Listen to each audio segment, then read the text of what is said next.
అన్నం తినేటప్పుడు ఏంటబ్బా మధ్యలో ఈ వీడియో అనుకుంటున్నారా? 26/7/2024 పెరుగు ప్యాకెట్ తీసుకున్నానండి. అది 29 దాకా ఇంకా ఎక్స్‌పైరీ డేట్ ఉంది. అందుకనే తీసుకున్నా. నేను ఆ రోజు ఆ పెరుగు యూజ్ చేసి అన్నం తింటుంటే అన్నం నోట్లో పెట్టుకోగానే వామిటింగ్ సెన్సేషన్ వచ్చేసిందండి. అస్సలు బాలేదు. చండాలంగా ఉంది. నాకే ఎలాగా ఉందో మా హస్బెండ్‌కి కూడా ఇచ్చానండి తినమని. తను అదే చెప్పారు. ఇంక అన్నం పడేసానండి. నేను ముందుగా ఆ పెరుగుని కొంచెం టెస్ట్ చేసుకొని తిన్నట్టయితే నేను అన్నం పడేసేదాన్ని కాదండి. ఇంకా వేరే పచ్చడితో కూరతో తినేసేదాన్ని. సరే మనం తిన్నాం ఓకేనండి. పిల్లలకి పెట్టేస్తాం మనకు తెలియకుండా. ఆళ్ళు చెప్పలేరు. వాళ్ళు తినేస్తారు. హెల్త్ అప్‌సెట్ అయ్యిద్ది. అందుకే ఈ వీడియో తీస్తున్నానండి.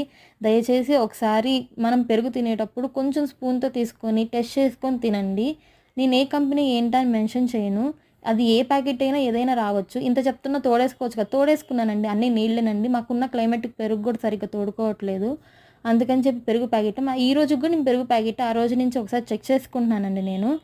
నా వీడియో గనుక నచ్చినట్టయితే please share and subscribe my